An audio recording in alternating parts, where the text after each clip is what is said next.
Hi, happy Sunday. This is Mr. Brewer, and this is my second video log um, newsletter going out for 11th and 12th grade English, as well as the Varsity Quick Recall team and after school extended school services starting up soon.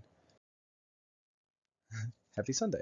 I'm going to explain why in depth when I give you my current week schedule that I wasn't able to complete one of these last week.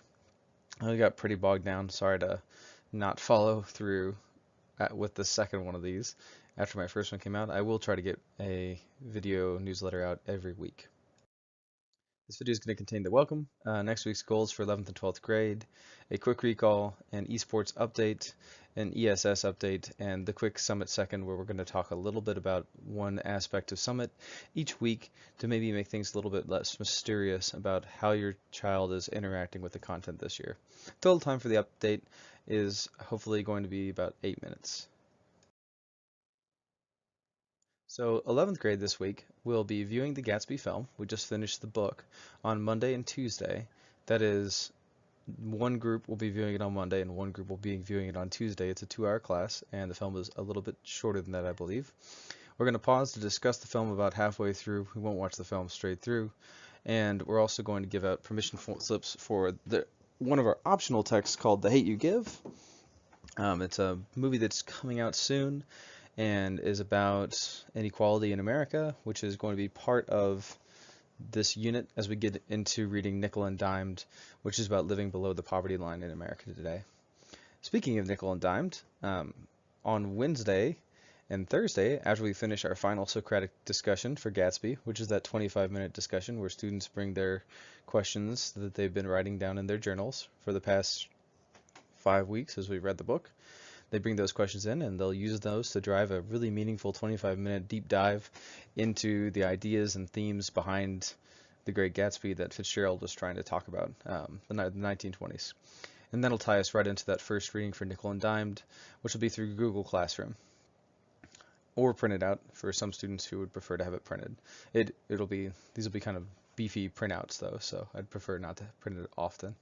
On Friday, we'll have that short 1-hour class where one of the two groups will win food based on their XP challenge this week. And we'll do our second nickel and dime reading. We will begin the Hate You Give reading for students who choose to pursue that book. And we'll have a couple focus area workshops for students who are still struggling with their first or second focus areas in this class. For the seniors, on Monday and Tuesday, we will begin reading the last lecture with readings 1 and 2.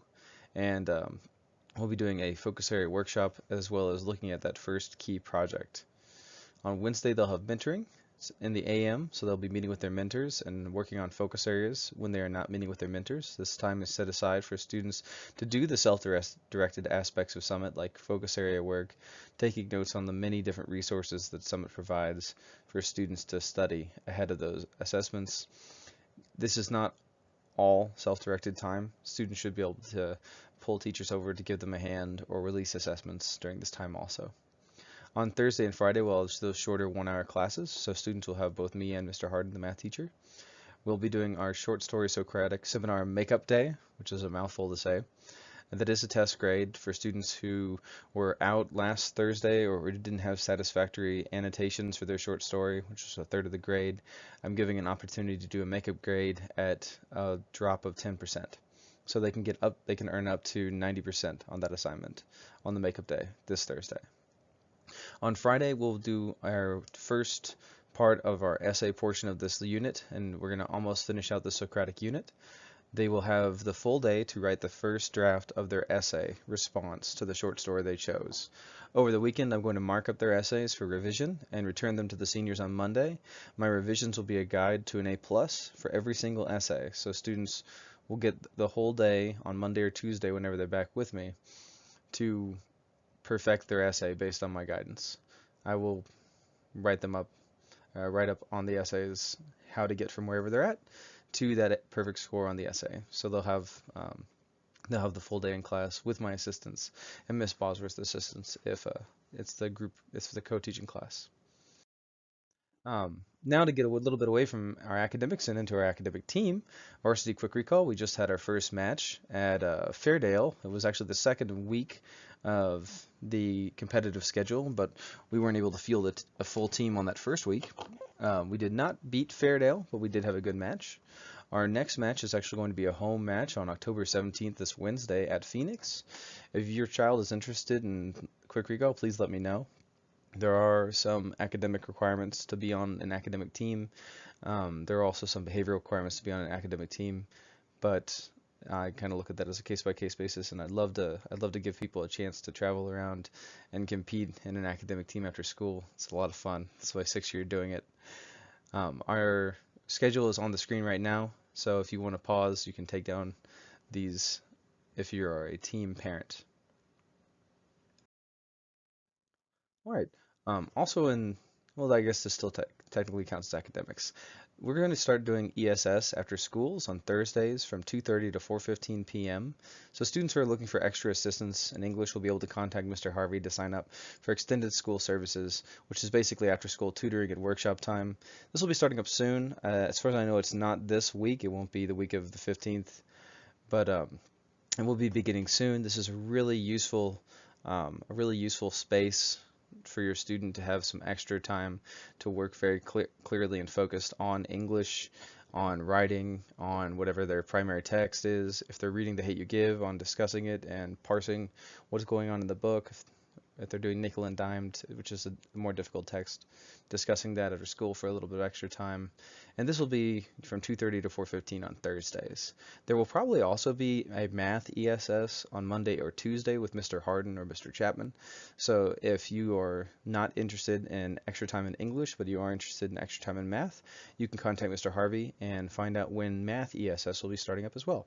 We haven't offered this for the past 2 years for various reasons, but I'm really happy to see it coming back. I saw a lot of students 2.5 years ago when Miss Foley was doing it, see a lot of gains in their classes pursuing ESS.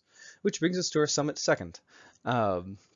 Our weekly topic is focus areas. This is part 1 of 3. I'm going to talk about focus areas for the next 2 weeks too. I want to talk to you today about the why of focus areas. So these focus areas are a new sort of assignment. They're going to take the assessment, the idea of assessment, and move it earlier up in the learning process. So previously students would test at the end of learning. You've learned it, you have it, and then your teacher gives you an assessment, and then that assessment stands high or low as a measure of your ability. And then the whole class moves on, and your knowledge doesn't necessarily increase on what was being assessed. You just are measured for good or bad, and then we move on. Focus areas take the focus of assessment and put it in the middle of learning, during growth, during the acquisition phase of learning. So the teachers help students in these focus areas on focusing their notes, on making those notes more meaningful to them personally, making them more sticky, making the notes more sticky so that they are easier to reference when they're not looking at their notes and they're taking the assessment, making them more meaningful. We can help discuss the terms and concepts. Often, I know that we'll pause and we'll teach mini lessons to individual students or small groups of students that can help them get over that 1 or 2 point hump towards passing on the focus area assessment. And when all else fails, after a couple takes, teachers in the 11-12 block can also help with reading, prompting, and cueing to remain on task. Now that is not giving the answers. That is, well, why do you think that? Where does it defend your choice in the text? And we're helping students build those test-taking skills that will serve them really well on the ACT as well. So I like this assessment. I think it's a really good use of students' time. So this takes the emphasis off of when students know something and puts the emphasis back on learning a skill. It's more about growth and understanding than ticking off a box on a single test day. Oh yeah, I wasn't able to update last week because Sunday afternoon is also when I do my homework for my classes. I have 2 night classes on Monday and Tuesday right now, and I usually do my homework on Sundays also, so I got bogged down with my midterm for my Monday night class last week. I apologize for not updating you, everyone. I'm going to try and, I'm talking to you on a Saturday right now actually. I'm going to try and work in this time each weekend. Wednesday, I have Quick Recall after school. Thursday soon, it'll be ESS. Friday and Saturday are family time, and I usually try to avoid doing unpaid Phoenix work during family time because, parenting, being a good dad. If you have any questions about anything you heard or anything I said that was a little bit unclear, please don't hesitate to email me at john.brewer@jefferson.kyschools.us. Thank you again for your time. Sorry I didn't hit the 8-minute mark. I was 2 over. The next update's going to be on Sunday, October 21st, if I can keep these going and keep budgeting my time well, personally. Thank you for sharing your students' time and talents with us at Phoenix. I love working with your kid. Um, it's a lot of fun. I'm looking forward to Monday. I hope you have a good one. And oh my goodness, we also have the dance. We also have a dance coming up. So let me plug the dance. I am also the DJ. There's a dance coming up. Maybe ask your student about that if they're interested in coming. We'd love to have them. I hope you all have a good rest of your weekend, and I'll see you all at Phoenix.